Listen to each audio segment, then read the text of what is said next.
Welcome everybody to 1 Million Cups. It's so great to have students here. Sorry to throw you right on the spot. Do you want to introduce why we have so many lovely faces in So good morning. My name is Sarah Bumanik. I come from UW, Division of Continuing Studies, and the large group of international students you have joining you today represent two universities in China. They're undergraduate students visiting UW through the UW Advanced program for 4 weeks, and they have an interest in education and innovation. So we wanted to bring them out to 1 Million Cups and kind of get exposure to activities on campus or off of campus that promote new business and innovative ideas. And so they're really excited to be here and hopefully maybe ask some questions at the end of the presentation. But yes, thank you so much for letting us join this cup. Yeah, of course. And hopefully you didn't preempt our presenter too much because we had a switch. Yes, not too much. Okay, good. So we have hankr here today, John Kuhl. Am I saying your last name? Keel. Yeah. John Keel. I just think you're so cool. We normally go around and do introductions, but there's quite a bit of us today. So today we're just going to put any entrepreneurs and startups on the spot. So you guys could please stand up. Yeah. No, just the entrepreneurs. If you're an entrepreneur, stand up, please. So front row, guys. Okay. Yeah. Turn around,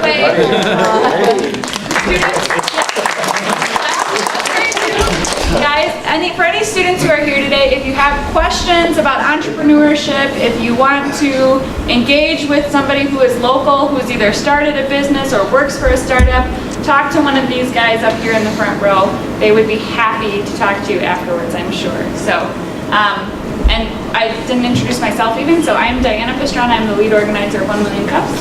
I'm Josh Helling. I'm one of the other organizers of 1 Million Cups. And we will turn it over to John. Thank you. Yeah. All right, good morning, guys. So I do see some familiar faces, which is awesome. Thank you guys for coming. But my name is John Keel. I'm the founder and CEO of a company called hankr.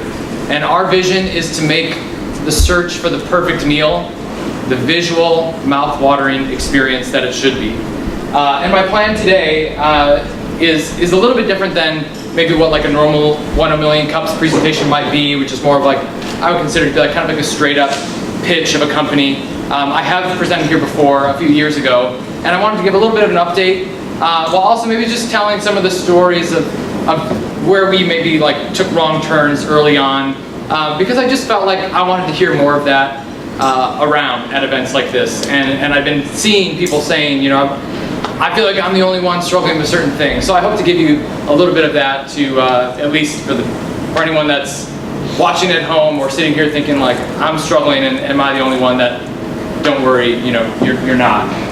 But let me set the context a little bit. So the problem we solve is, it's it's just that quest for the perfect meal. You're going out to eat. You're sitting at a ball game. You're going out to brunch with mom. Whatever it might be, you're just sitting at home getting delivery and watching Netflix. I want the food you have to be as delicious as possible, to be the perfect thing, that you're never disappointed with what you eat. And with so much great food out there, you would think this would not be difficult. This is prime foodie era. So many great restaurants in towns like Madison and around the country. You should be able to just fall into great food. And yet, we know that people struggle with that decision, probably because there is so much choice. The question isn't, is there any good food around here? It's there's so much great food. What do I want to eat? And people struggle with this, in fact, that there's, I made up a statistic one time that said 400 trillion relationships end every day because couples can't agree on where to eat. And I did make that up, but there are some real statistics too. We know that people at UW athletics facilities, so at the Kohl Center, if they're there for a basketball game or a hockey game, the #1 complaint and question that their guest services staff get from fans is about what food do you have here and how do I find it? It is a severe problem that we're actually helping solve, and I'll talk more about that later. You probably wouldn't be surprised to hear how much time the average person takes to decide what they're going to order on a delivery website. That indecision is crazy and it is real.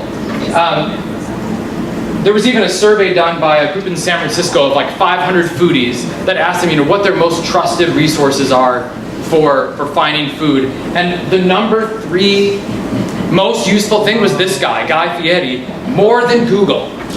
People trust that guy. They're so desperate for information on what to eat. And the thing that Guy gets right is that he actually shows you the food. And that's what we're after as well. The other thing about this is that there's actually already a solution for, I've got a lot of choice of products. How do I find what I want when I don't know what there is? It's called the internet. And when you buy anything else ever, I need a blazer for work. I want a new watch. I want something for my home. You go online and you don't have to know who makes what, who sells it, where the store is. You just see the product. Visual search in this way, the internet transformed commerce. You can find any product from anywhere in the world at your fingertips. We see this with Etsy. I want to find some handmade good, a painted sign. I never have heard of that seller, but now that seller has the power to put their product out there in front of people who would love it.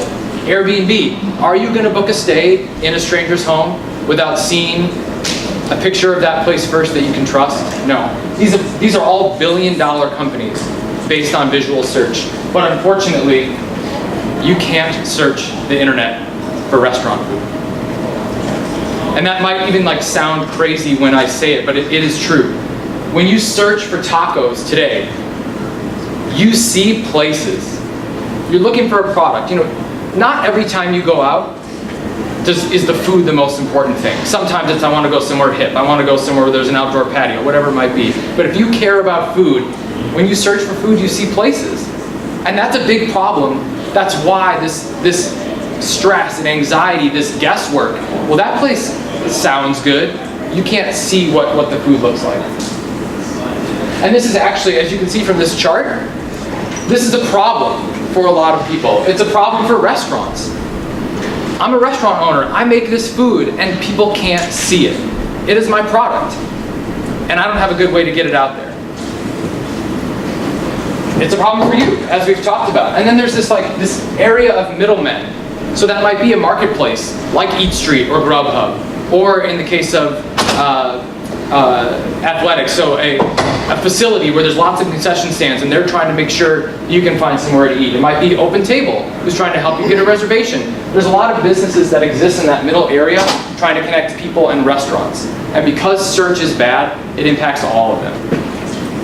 So this is when hankr says, the solution to this is obvious, and it is to put food first. In those moments where food matters, show me the food. We want you to be able to search for tacos and see the tacos.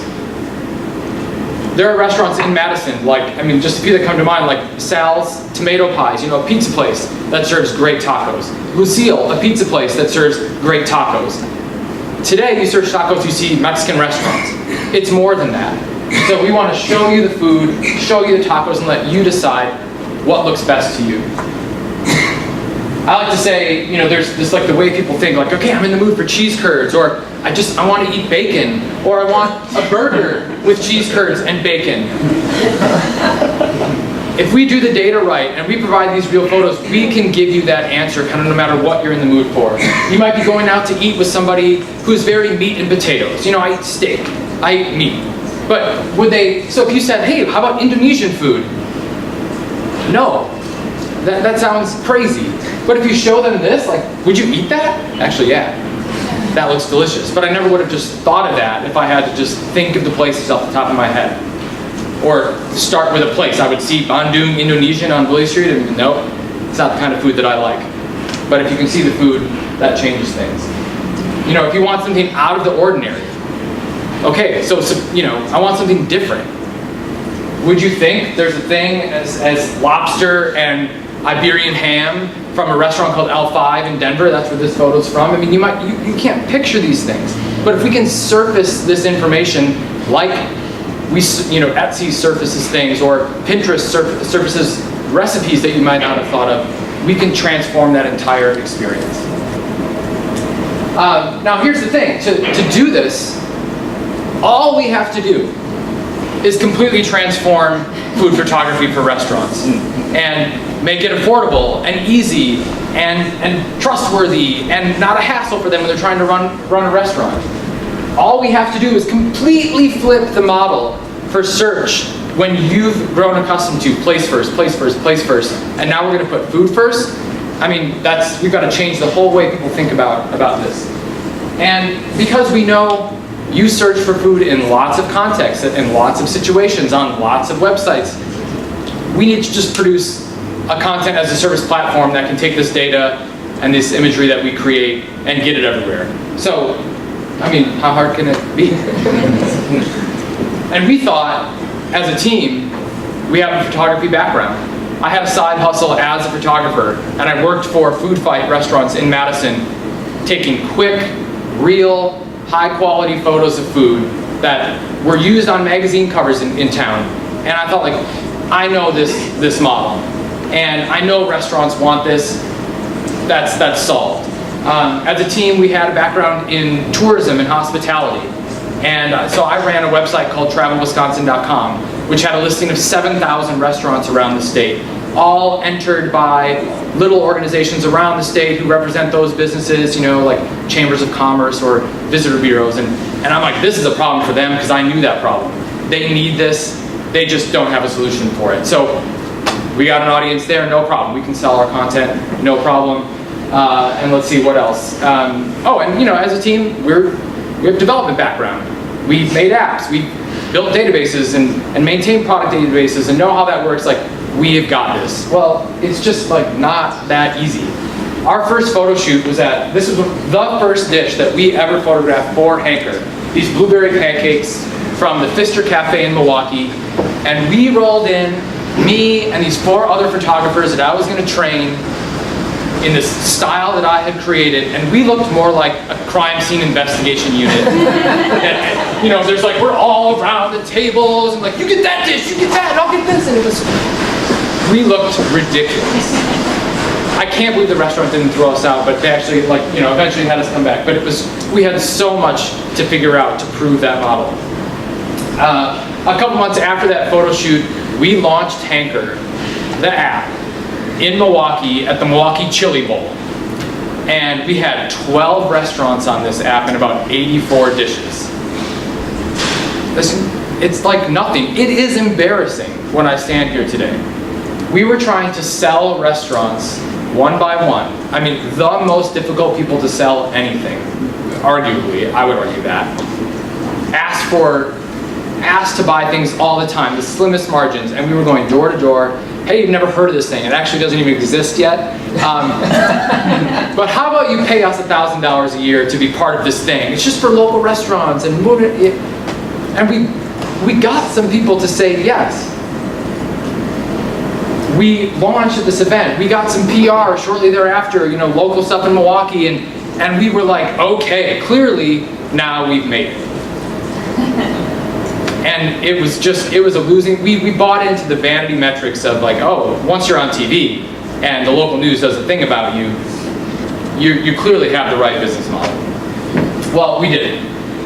So we've had to learn a lot since then. And I guess like the good news is, I mean, since then, we've added photographs and data about over 6,000 dishes from more than 500 restaurants around the country. So we have figured some things out. We've hired photographers and trained them remotely to fit our style. We've given them systems to take those photos, import them into our system. And we've proven that for restaurants, this can be easy. It really can be. Once we stop sending 5 photographers in to collect evidence, like some sort of crime scene unit. And we've produced this app and website that's been used 200,000 plus times by people to answer that question, what am I in the mood to eat?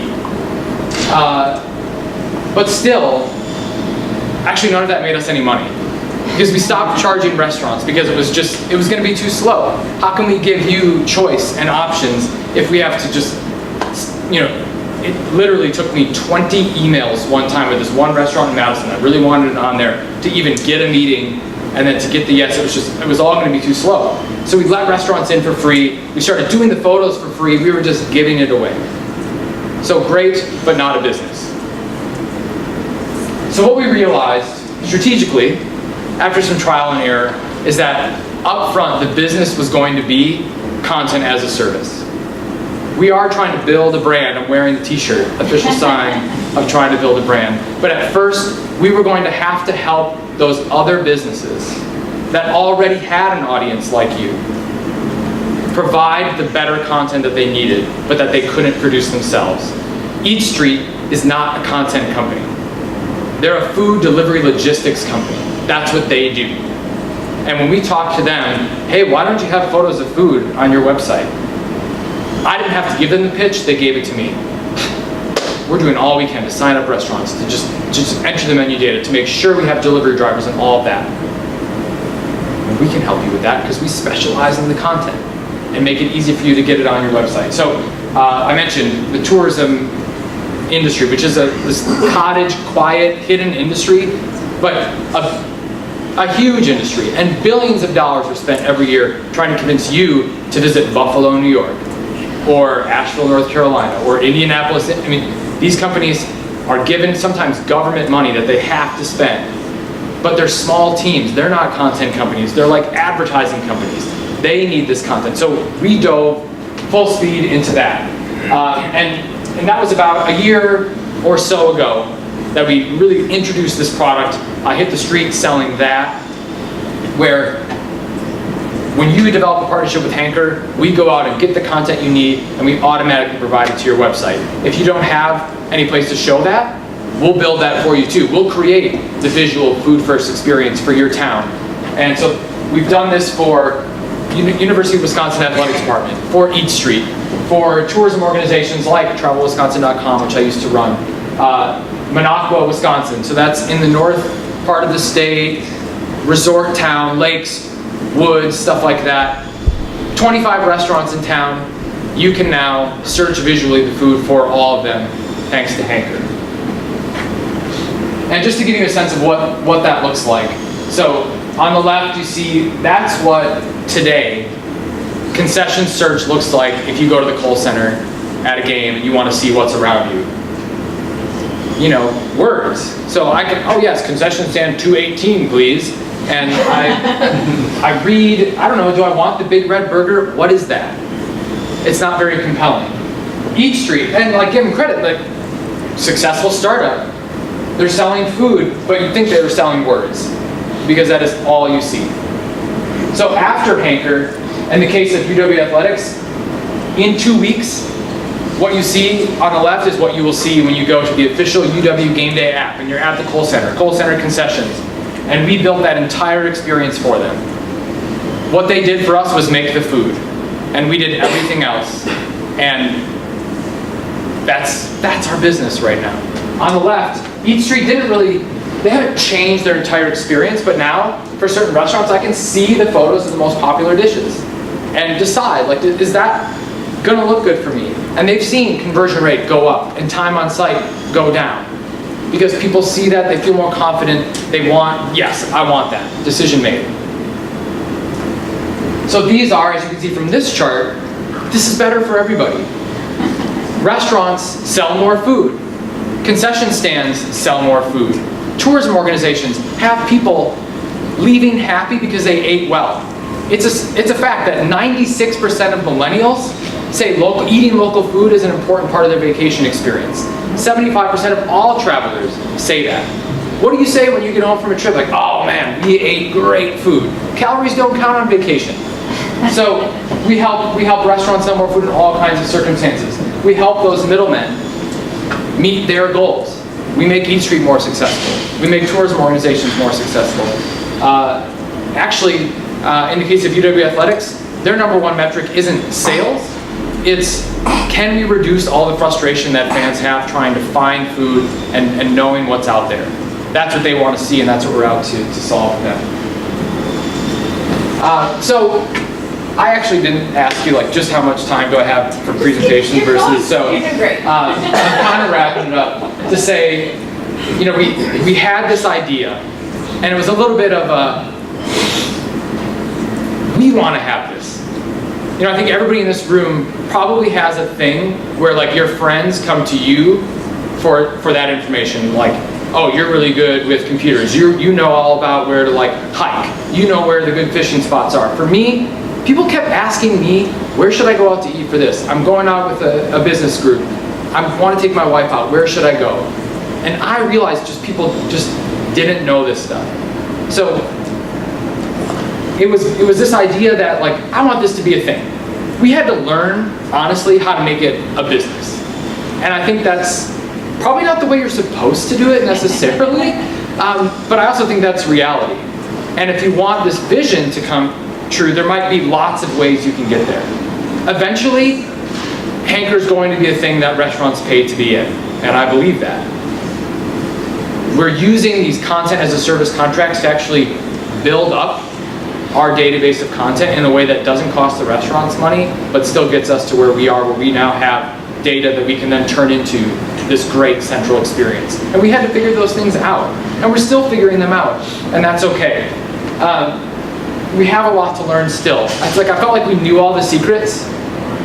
We know why this content is valuable. We know how to do it affordably. We can make money on this, but we still have a lot to learn, and that's part of the journey. So I knew there would be students here today, and whatever your ideas are, wherever you think you're gonna go, you know, just know that you're gonna have to learn things along the way, and that's supposed to be the fun part of it, maybe. It's the gut-wrenching part of it a lot of times, but don't shy away from it. Stretch yourself in that way, and just know that that's part of the journey. So we're still holding on to this vision that every meal you have will be more delicious. That when you go on Yelp, you won't read reviews about people who had an expectation of one thing that wasn't met.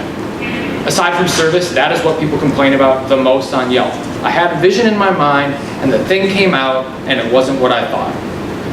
We want to solve that, so everything you have is more delicious.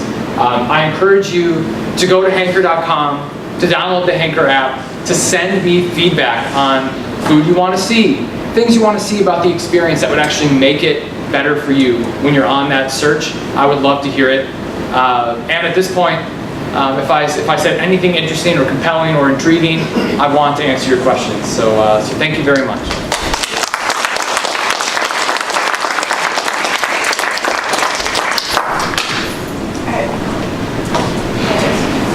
Yes. Great presentation. Thank you. I loved hearing the evolution that you have gone through. Thank you. One thing as a consumer, I think a lot of us have been burned so many times where we've been overpromised and underdelivered. And I'm kind of questioning if you're going to take us there as well with these beautiful photographs, right? We always see these beautiful photographs of food. Food commercials do it all the time. Yep. That Big Mac looks perfect and big, and then when you get it, it's like all squished and whatnot, right? Yeah. That's where I think Yelp is good, is that people are taking pictures with their cameras of exactly what came out. It wasn't all staged. Yeah. Are you seeing this at all? So just in case you guys didn't hear the question, so the question is hankr selling a false idea, an ideal vision of what the food is versus the reality? And are you still going to set me up for disappointment? And it's a great point. And a point I didn't make overall is that we strive to photograph food just like it's served. The restaurants know we're there taking a photo of it. So are they going to take an extra minute to like make it extra beautiful? I can't argue that. They are instructed to not exaggerate portions, to plate it like just like it's going to be plated. So we strive to give you something that's real. And I think we hit that for the most part. And in fact, we had a restaurant recently. We went out and did the photo shoot, and he saw the photos, and he emailed me and said, I am highly unimpressed. I do not want these photos used to represent my business. I do not want them on Eat Street. I do not want them on hankr. And when I looked at the photos, I'm like, we took a high quality photo of that sub, just like you serve it every day. The owner of that sub shop said, I would not order that food if I saw it. What I saw was like, that's what you make every day. So make it differently. Otherwise, hey, when someone wants like a $6 sub with lettuce and I mean, that's what they're gonna get, and that's what we want to show them. So we definitely strive for a real photo, knowing that they know there's a picture being taken of it, and they can make it extra nice. The way I also think about it is I've done portrait photography, families and kids, and like I take a beautiful photo of a family. It's really them. I didn't change them, but I made the light was right. I made sure they looked their best. And so we're not aiming for fake Big Mac. We're aiming for real but beautiful, and hopefully over time trustworthy, and hopefully over time features that let you say, that is not what I got. Here's what, it only had one sausage, not two, or whatever. So we fix that with the restaurant so we don't make false promises in that kind of overt way. Yes? What's your current reach? Like how many cities? Are you nationwide? Are you local still? So the question is, what's our reach? How far nationwide have we gotten? So 2 years ago when I stood on this same stage, our mission was promoting local independent restaurants. And we've steered away from that to really be accepting of all restaurants, because the fact of the matter is, like, sometimes you want to eat at Culver's. And if we help you make that decision and that's what you want, who am I to say like you should be going to some local place instead? So because of the fact that we have some national chains, technically we're in like almost every state, but sometimes just a few restaurants. Madison, Milwaukee are cities where we have real density, like over 120 restaurants, about 150 in Madison, where I feel like hankr is a legitimate, you can find food of all kinds from near you, and Milwaukee's the same way. We have about 20 restaurants in 12 markets. And those are a lot of college towns through these relationships with a company like Eat Street, where we own that data. So of course that stuff shows up on hankr as well. So just scratching the surface. And as far as hankr the brand, we're really still focused on Madison and Milwaukee as far as leveraging that density to add features that help you answer the question on where to eat. Because I agree, this is super helpful, like day to day. But like if it came to a point like where you're talking about local, like when I travel, like that's my biggest thing I research before I travel is eating locally in the city I'm going to.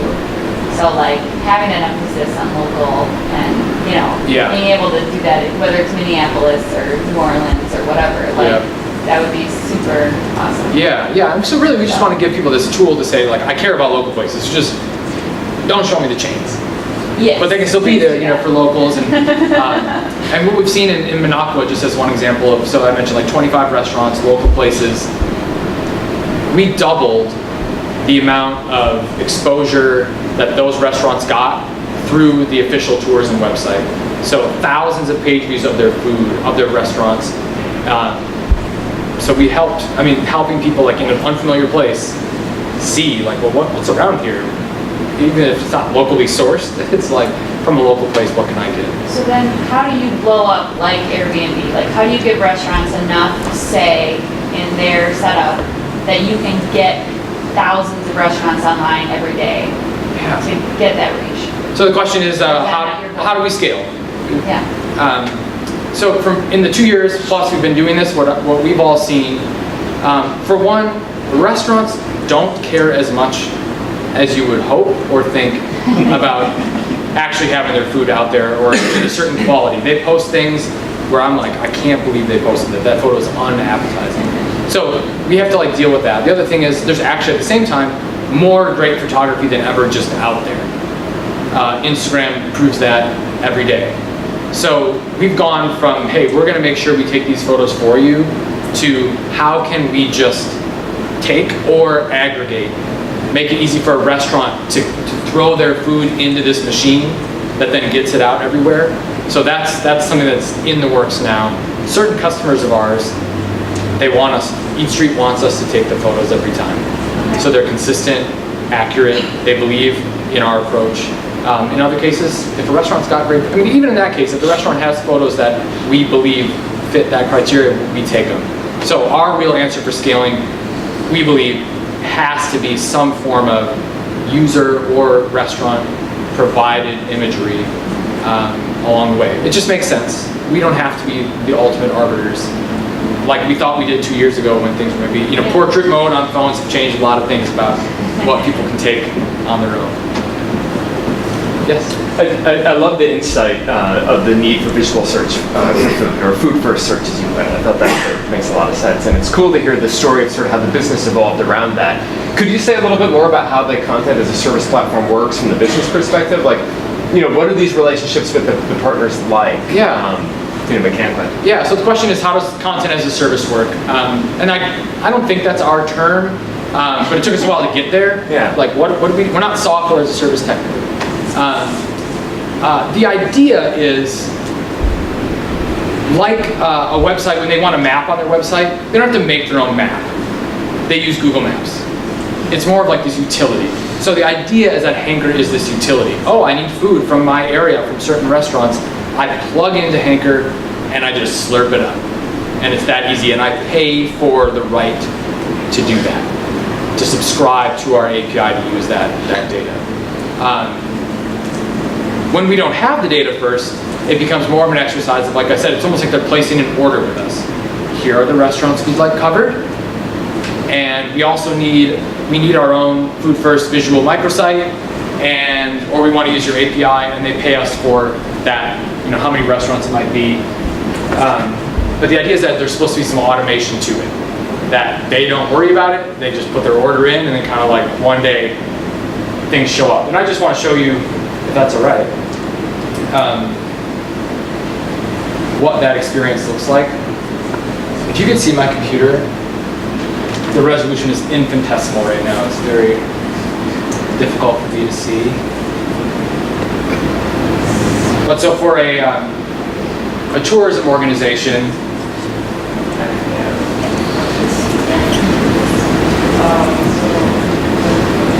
as part of our platform, you can get something like this where we build this entire experience. This looks really kind of terrible at this high resolution. But so it's like a hankr experience, and they did none of this. We plug into their website. There are some like dominant platforms in tourism marketing that we are going to be integrating with. So yeah, it's like hankr is utility. I count on the photos. They make sure that as restaurants change their menus, hankr makes sure they have the new photos. I don't have to do any of that stuff. And it is meant to be subscription based because of that. They don't own the content. They just rent it, lease it through our platform. So basically you've got a set of widgets and a subscription API. Yeah, that's the short answer. Yeah, okay, cool. I'm wordy. That's for sure. All right, that is about time, so let's give him one more round of applause.